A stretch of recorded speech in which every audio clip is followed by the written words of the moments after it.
Good morning, my loves. Happy Monday. Beautiful Monday here at the lake.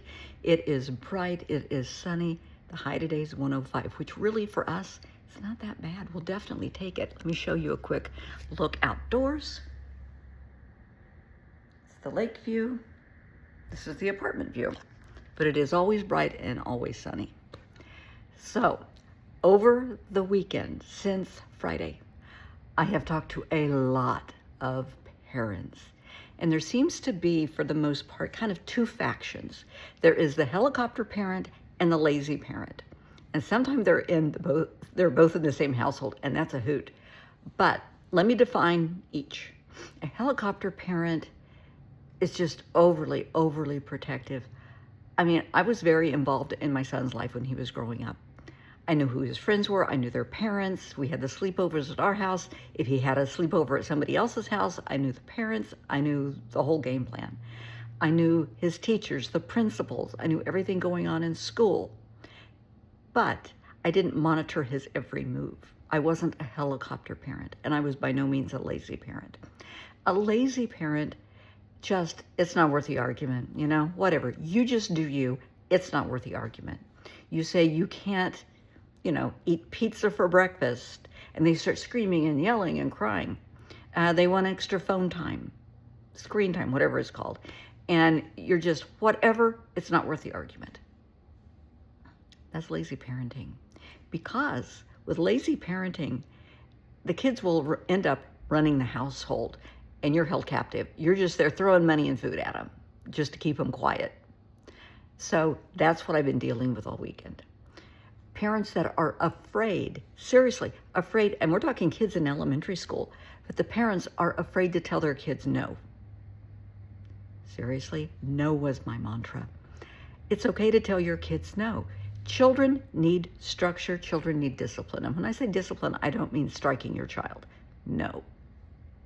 Rules. They need rules, they need accountability. They need consequences. So when you say, if, you flunk one more algebra test, I'm taking your phone for a month. And they think, yeah, I heard it before. No, honey, you take their phone for a month and you lock it away and you don't give it back for a month. That is consequences. Because right now, if you don't have consequences and structure in your house, they're just saying, screw you, I'm going to do what I'm going to do. And if they don't get their way, they're going to scream, yell, throw a tantrum like a 3-year-old in the middle of Walmart. And they know you're going to cave in because you're embarrassed. They know by throwing fits and tantrums, I don't care what the age of the child is, you will eventually cave in to shut them up. I didn't do that. My son was not a fit thrower, thank God. I think maybe when he was 2 or something, he probably pulled something, but that was it. I remember one time, it's probably 8, and we had gone to a nice restaurant, and we had ordered our beverages, and we were waiting on the food, and I told him, stop playing with your straw in your drink, the blowing the bubbles kind of thing. And he stopped, and then he started, and I said, stop. And he did it again and knocked his glass over. I didn't yell, I didn't scream. I put a 20 on the table, and I said, we're leaving. And that was it. I took him out of the environment. He knew what he did was wrong. This was one of his favorite restaurants. That's consequences. I didn't have to hit him. I didn't have to scream at him. I didn't have to lecture him. That was it. That was the end of it. Never did it again. You have to have consequences in life. You have to have structure. We are preparing our kids to go out into the real world. If your child went out into the real world today, could they survive? I mean, if they're 5, of course not. But if they're in junior high or high school, do they know how to iron? Do they know how to cook? Would they be able to get up on their own to go to class, to do their assignment and get it in on time? Would they live on only ramen noodles? Or would they be calling you 24/7 begging for money, bumming off of everybody else in the sorority or fraternity? Think about it. We are preparing our kids for life. Being a helicopter parent is holding the reins too tight. You're not letting them make mistakes. They need to make mistakes. We all have to fall on our ass once in a while to learn the life lesson. Do not do your child's homework for them. If they have a school project, I know, been there, unless it is a parent-child project, and some schools have that, and it's really fun. But if it is just your kid's project, let it be your kid's project. Don't do it for them. Yes, you want them to get a good grade, but let it be their grade, not yours. Do not live vicariously through your child. Oh, I always wanted to do this. Let me do it. You work on your math homework, I'll work on this. No, baby. It's theirs. Let them earn their grades, okay? Do not make excuses for your child's behavior. If your child is being a jerk or an ass, own up to it. If your child is a bully, own it. Have your child own it. If you're big enough and you're bad enough to push kids around or trip kids in the hall or be mean, evil, nasty, and spiteful, then you're big enough and bad enough to own up to it, And that's the problem. They'll do all these things and they'll, wasn't me, Well, thank God a lot of schools have security cameras now and they'll have the footage. But teach your kids accountability. Accountability for their actions, inactions, attitudes, behaviors, beliefs, and the consequences. They have to have it.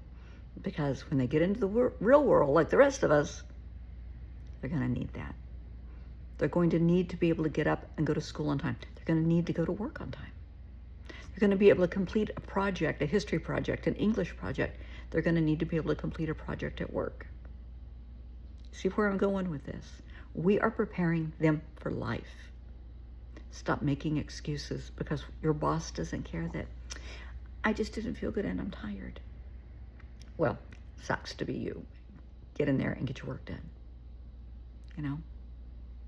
Stop making excuses for your kids' bad behavior. Oh, they're just overly tired. Don't care. Don't care. Well, they're probably just hungry. Unless they're 2 or 3, I don't care. Teach your child manners, respect. Give them chores around the house. That's the first part, is the chores around the house. The gold stars. The allowance for doing what they're supposed to do. Not an allowance just for breathing, but an allowance for taking care of their part of the household responsibilities. They're a member of the family. Families work together. Teach your child to work as a team. In life, in the real world, you're going to have teamwork. Please, find a happy medium between being a helicopter parent that makes excuses for your child, does their work and homework for them, that just holds on too tight. They can't go anywhere without you being right there. They can't have friends over. They can't have sleepovers. They can't have friends. They can't like boys. They can't like girls. Kids are going to be kids. Let them be a kid. Don't be so hyper-focused on grades that you forget your child's a child.